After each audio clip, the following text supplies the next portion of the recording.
So we are reading chapter 3, Introduction of Asanas of Supplementary Reader Part 2, Yoga Education. Okay, so let's continue from page number 39. Here you see first आसन is पद्मासन. तो पद्मासन में आप देख सकते हैं कैसे बैठे हुए हैं, किस तरीके से, है ना. लेग्स को कैसे किए हुए हैं, हाथ को कैसे, किस पोस्चर में ये बैठे हुए हैं वो आप देखें. तो ये जो पोस्चर है ना, इन this posture the body looks like a lotus. इसमें जो बॉडी है वो लोटस की तरह दिखती है. लोटस मतलब कमल, इसलिए पद्मासन नाम दिया गया उसका. ठीक है, तो ये जो पोस्चर है ये मेडिटेशन के लिए बहुत अच्छा है. Okay, this is the best meditation posture. अब उसकी यहाँ एक्सरसाइज दी हुई है कि कैसे करना है आपको, कि बैठ जाना है, दोनों लेग्स को सामने की तरफ, ये देखिए ये इस तरीके से, sit with both legs straight in front of the body, है ना. और उसके बाद hands by the side of the body. Hands कहाँ रखना है, ठीक है. फिंगर्स कैसे रखने हैं, देखिए आप फोल्ड करके फिंगर्स रखे गए हैं, है ना. Not all fingers, only first 2 fingers. तो ये आप और अच्छे से रीड कर लेंगे. ठीक है, ज्ञान मुद्रा में चले जाते हैं इसमें बैठकर वैसे, है ना. और फिर मेडिटेशन किया जाता है. ओके, अब इसके इंडिकेशन कुछ आपको दिए हुए हैं, तो वो भी पढ़ लीजिएगा और साथ साथ फिर बेनिफिट्स दिए हुए हैं. ठीक है, फिर सेकंड है आपका सर्वांगासन. सर्वांगासन में देखिए क्या होता है. इसका आपको मैं पोस्चर दिखा रही हूँ, देखिए कैसे किए हैं सर्वांगासन, है ना. तो ये उत्तान पाद आसन एंड विपरीत करने के बाद का ये दूसरा पोस्चर है. ठीक है, ये जो है पूरी बॉडी को अफेक्ट करता है, इसीलिए इसे सर्वांग आसन कहा जाता है. ठीक है, और इसके बाद की ये जो है this is the next stage of, ये उत्तान पाद आसन एंड विपरीत करने की नेक्स्ट स्टेज है.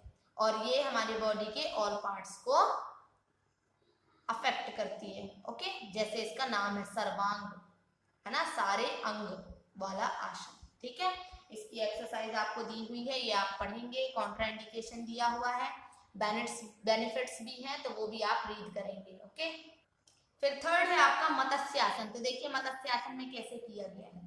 लेटकर दोनों लेग्स को सामने की तरफ ऐसे क्रॉस किया गया है ना.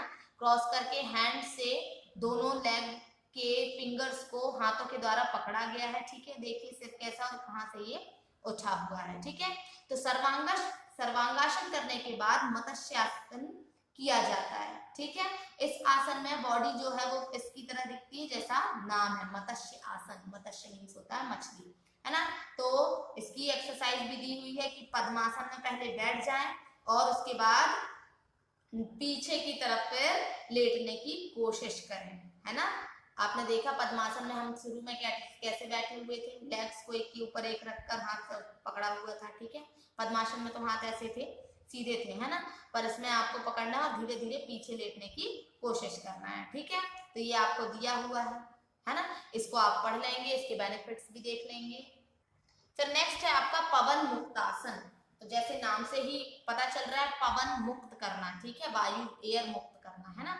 तो इससे ये देखिए इसमें कैसा किया गया है, लेटकर दोनों पैरों को यहाँ पर होल्ड किया गया, हाथों से पकड़ा गया और यहाँ से भी उठने की कोशिश की जा रही है. ठीक है, तो इससे क्या होता है, इस आसन से करने से गैस प्रॉब्लम्स जिनको रहती हैं उसमें रिलीफ मिलता है. ठीक है, जैसे इसका नाम है. तो इसकी एक्सरसाइज भी आपको दी हुई है, बेनिफिट्स दिए हुए हैं.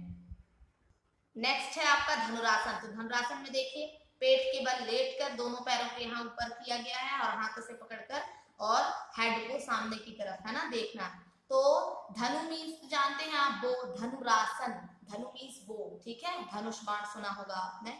ठीक है, तो इस आसन में बॉडी का जो पोस्चर है वो एक बो की तरह होता है, धनुष की तरह हो जाता है, इसीलिए इसे धनुरासन भी कहा जाता है. तो इसकी एक्सरसाइज भी और बेनिफिट्स वगैरह सब आपको दिए हैं, ये रीड करेंगे आप. नेक्स्ट है पश्चिमोत्तासन. देखिए इसमें क्या किया गया है, सामने पैर फैलाकर अपने पैरों के अंगूठों को पकड़ना और उसके बाद सिर को देखो कहाँ घुटनों में झुकाना है. Sit both with both the legs out stretched, hand beside the body, palms on the ground, fingers together in front of the body. ठीक है, ये दिया हुआ है आपको, ये पश्चिमोत्तासन है. फिर ये दिया है उष्ट्रासन. उष्ट्रासन में देखिए क्या किया गया है, घुटनों के बल बैठकर पीछे हाथों को, ये पोस्चर आपको समझ में आ रहा होगा, ठीक है, ये पीछे की तरफ झुका हुआ है ना। तो इसके आपको बेनिफिट्स भी मिल जाएंगे, ठीक है, और एक्सरसाइज कैसे करना है वो सब भी इसमें आप पढ़ सकते हैं।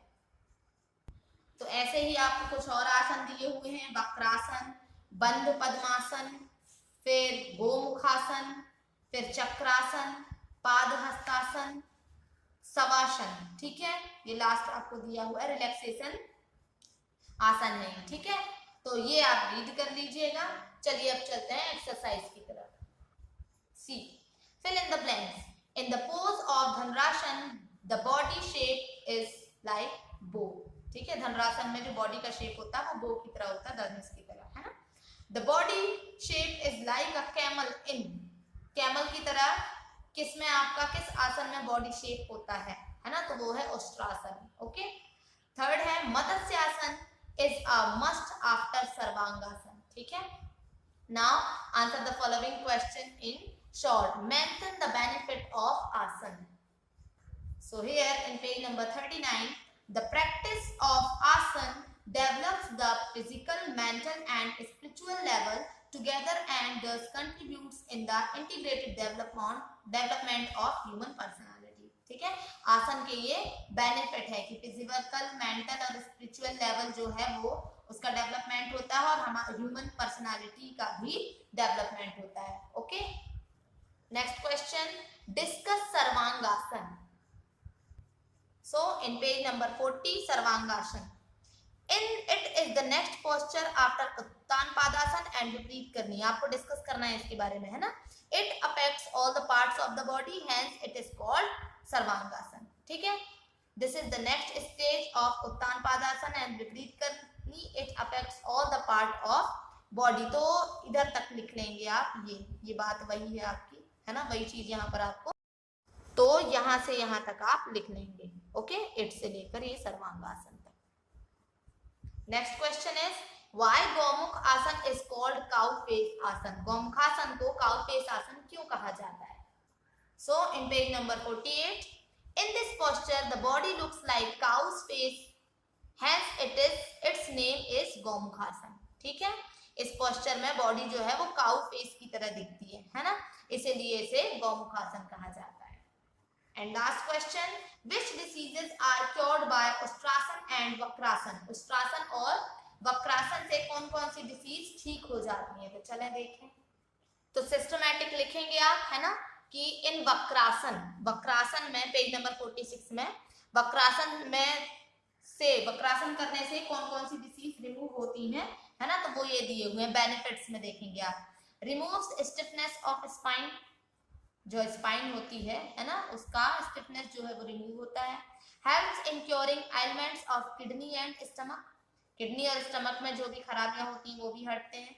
Removes constipation and weakness of nerves, जो हमारी नर्व्स जो है वो कमजोर हो जाती है तो वो सारी चीजें हटती हैं, ठीक है। एंड कंट्रोल डायबिटीज, और इससे डायबिटीज भी कंट्रोल होता है। तो ये हुआ वक्रासन का, है ना। अब हमें उष्ट्रासन का भी लिखना है। So in page number 45 Ushtrasana के दिए हुए हैं, देखें। इट मसाजेस और energizes the back, arms and the neck, helps in removing stomach elements, पेट से संबंधित जो भी खराबियां होती हैं ना, जो भी बीमारियां होती हैं वो हटती हैं।